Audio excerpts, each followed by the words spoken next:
Kosmiskā kauja – teiksme par Armagedonu. Leģenda apgalvo, ka jebkurš cilvēks pastāvīgi atrodas kaujas laukā.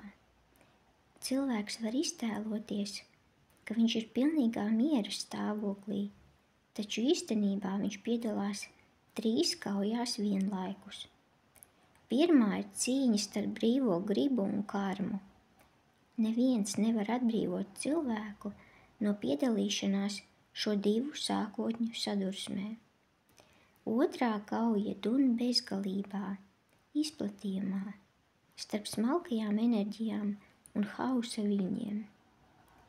Cilvēka iztēle tādas kaujas bezrobežībā nespēja aptvert. Cilvēks ar prātu saprot sadursmes zemes virsū, bet viņš nevar, raugoties zilās debesīs, iedomāties, ka tur plosās vareni spēki un viesuļi. Karš debesīs nekad nebeidzas. Kosmosa radošo spēku cīņa ar nevaldītām stihijām, jeb atklātās pasaules cīņa ar neatklāto hausu, notiek vienmēr. Gaisma vienmēr cīnās ar tumsu, un gaisma vienmēr uzvar. Tas nosaka visas pasaules evolūciju. Trešā kauja plosās ap cilvēku starp neiemiesotām labā un ļaunā būtnēm. Tā cilvēks kļūst par ieguvumu vieniem vai otriem. Nav iespējams iztēloties to, ar kādu niknumu tumšie spēki cenšas pakļaut sev cilvēku. Dižie gaismas spēki visu laiku neatlaidīgi cīnās ar tumsas spēkiem. Mūsu dienās, kad tuvojas gaišā laikmeta iestāšanās, šī cīņa ir sasniegusi nebijušu spraigumu un apmērus. 20. gadsimta pirmajā pusē smalkajā pasaulē sākās pēdējā lielā kauja, kas izšķirs mūsu planētas likteni. Tas ir senajās leģendās pasludinātais Armagedons. Armagedona dienās visa gaismas hierarhija tika sapulcināta vienā citadelē. Tagad visi gaišie spēki tiek virzīti uz melnās brālības nemitīgo uzbrukumu un viltīgo paņēmienu atvairīšanu. Tumsas valdnieks tagad cīnās par savu paša pastāvēšanu. Ļaunuma spēki virza pazemes uguni, lai tā pāršķeļ zemes karozu visbīstamākajā vietā. Mūsu planētai draud visbriesmīgākā pazemes uguns izlaušanās. Daudzās vietās okeāna dibenā zemes karoze ir ļoti saēsta. Vienīgi visu gaismas spēku modrā sardze pasargā mūsu planētu no iznīcinošas eksplozijas. Kosmiskajā kaujā nosargāsim to savu vissvētāko dārgumu. Kosmiskajā kaujā nostiprināsim to pamatu, uz kura balstās esamība. Kosmiskajā kaujā atklāsim to, ar ko tiek celta nākotnes dzīve. Pasaulē tās ugunīgajos pamatos būs tie dižie likumi, kurus mēs aizstāvam kosmiskajā kaujā. Patiesi, kad kosmiskā kaujā sastopas pats augstākais un pats zemākais, var tiekties uz lielās ugunīgās šķīstīšanās sasniegšanu. Kosmiskajā kaujā nostiprinās jaunās pasaules principi. Tuvojas dižais laikmets, kā gan lai neuzvar ļaunumu. Lielā kauja ir zemes atjaunošana.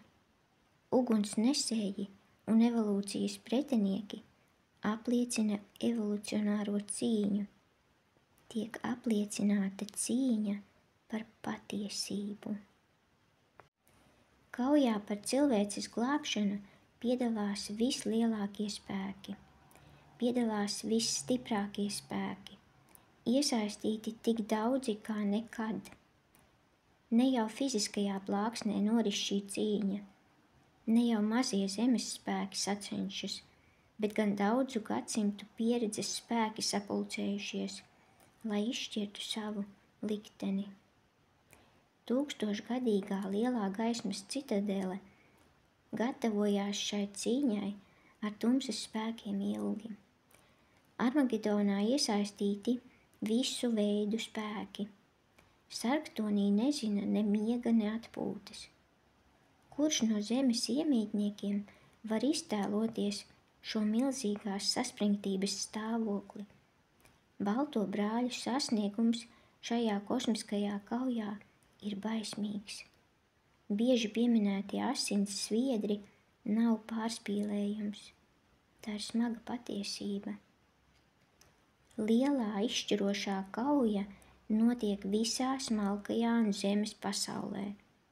Neredzamie karapulki ir daudz lielāki nekā zemes karapulki. Daudzas nozīmīgas kaujas zemes cilvēku acīm nav pieejamas.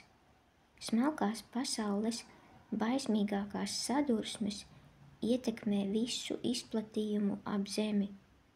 Mūsu fiziskajā pasaulē šī ietekme izpaužas kā visi tie dzīves traucējumi, kurus mēs sajūtam, kā arī izraisot aizvien jaunus sarežģījumus, katastrofas un likstas.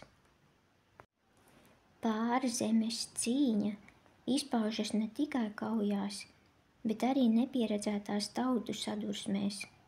Tā aptver visus iedzīvotājus.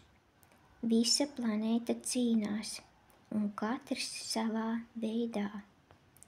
Robežas starp šiem cīnītājiem ir tikpat līkumotas kā robežas starp labo un ļauno.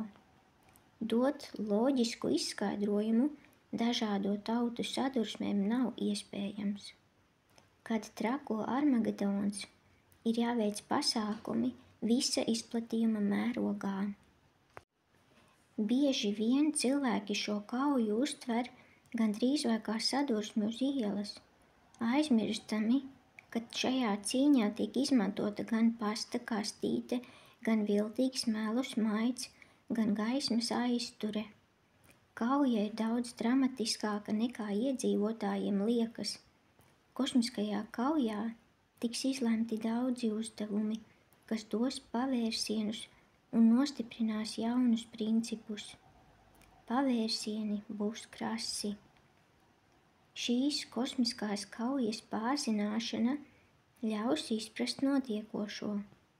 Gari, kas atrodas zemes plāksnē un ir neziņā par notiekošo ugunīgo transmutāciju, var lielajā kaujā apdedzināties, jo tā prasa piederību pie uguns stihijas.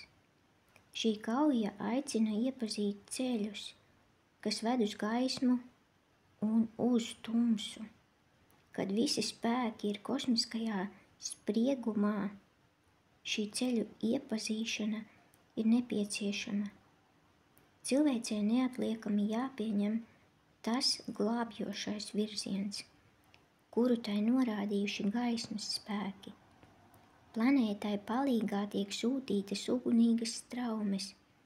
Tās jāpieņem ar sirdi un ar garu. Cilvēcei ir jāattīsta vērīgums, ja tā grib izvairīties no katastrofas.